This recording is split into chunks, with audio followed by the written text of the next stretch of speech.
नमस्कार। आज आपण मित्रांनो पालकाची भाजी कशी बघायची ते बघणार आहोत। त्यासाठी मी पालक घेतलाय, छान हिरवागार पालक मला मिळालेला आहे। इथे मी 1 ते 1.5 वाटी भाजी करणार आहे। त्यासाठी मी 2 हिरव्या मिरच्या घेतलेल्या आहेत। मिरच्या तिखट असल्यामुळे प्रमाण कमी केले। त्याच्यानंतर घेतल्या ते म्हणजे लसणाच्या पाकळ्या, एक 5 ते 6 पाकळ्या लसणाच्या घेतलेल्या आहेत। त्याच्यानंतर घेतले आहे ते थिकनेससाठी आपल्याला पीठ लावायचं। इथं मी बेसन पीठ घेतले, ज्वारीचं पीठ असेल तर तेही तुम्ही लावू शकता। त्याच्यानंतर घेतले आहे हळद, चवीपुरतं मीठ। त्यानंतर घेतलेलं आहे ते म्हणजे शेंगदाणे बघा, हे व्यवस्थित कच्चे शेंगदाणे आहेत, ते आपल्याला भिजत ठेवायचे। एक अर्धा तास आधी भिजल्यानंतर ते शेंगदाणे फुगतात आणि भाजीमध्ये खूप छान चव लागते। सेम तसंच हरभऱ्याची डाळ घेतलेली आहे। अगदी प्रमाण थोडं घेतलंय मी।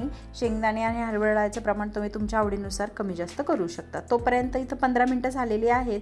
मी हरभरा डाळ आणि शेंगदाणे भिजत ठेवले। तोपर्यंत काय केले तर गॅस पेटवून घेतलाय, त्याच्यावरती पातेलं ठेवलंय आणि जी पालकाची पानं होती ती स्वच्छ धुवून घेतलेली आहेत। ही पालकाची पानं आपल्याला शिजवून घ्यायचं आहे। पालक गॅस पेटवून घेतला, त्याच्यामध्ये थोडंसं एक अर्धा पाऊण ग्लास पाणी घातलेलं आहे। जास्त पाणी घालायची गरज नाही, पालक खूप लवकर शिजला तो। अगदी पालक एक 5 ते 7 मिनिटात पालक चांगला शिजतो। मोठा गॅस केलेला आहे, पालकाला चांगली उकळी आलेली आहे। बघा पालक बऱ्यापैकी शिजलेला आहे। आता काय करायचं आहे तर हे पालक आपल्याला निथळून गार करायचं आहे आणि त्याची आपल्याला प्युरी बनवून घ्यायचं आहे। जर तुम्हाला प्युरी नसेल बनवायची तर गरगटा नावाप्रमाणेच तुम्ही रवीने किंवा पळीने हे हटून डायरेक्टली करू शकता। पण माझ्या घरात माझ्या लहान मुलाला हे एकदम हटलेलं म्हणजे त्याची ग्रेव्ही जास्त आवडते, म्हणून मी मिक्सरमधून काढते। पाणी थंड झाल्यानंतर आपल्याला पालक निथळून घेतो। आता हे पाणी जे आहे त्याच्यामध्ये पालकाचा अर्क गेलाय, तर ह्याच पाण्याचा वापर करून आपण पातळ भाजी करणार आहोत। हे पाणी फेकून द्यायचं नाही, कारण त्याच्यामध्येच सगळे पालकाचे खरसत्व आहेत। बघा पालकाची पानं निथळून झाल्यानंतर पालक थंड झाला की आपल्याला त्याची ग्रेव्ही करायची आहे।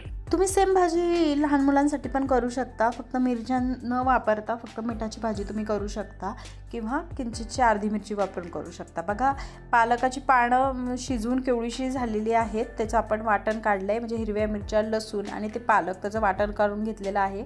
त्यानंतर पातेलं गरम केलं, पातेलं चांगलं तापल्यानंतर अर्धी पळी तेल घातलेलं आहे। जास्त तेल मी वापरत नाही, अगदी अर्धी पळी तेल घातलेलं आहे, किंवा त्यांच्यापेक्षाही किंचित कमीच तेल वापरलं आहे। त्यानंतर घेतले आहेत जिरे चांगले गरम झाल्यानंतर आपल्याला काय करायचं तर हरभरा डाळ आणि शेंगदाणे चांगले परतून घ्यायचे। सुरुवातीला शेंगदाणे मी त्यात टाकलेले आहेत, शेंगदाणे चांगले परतून घेतलेत।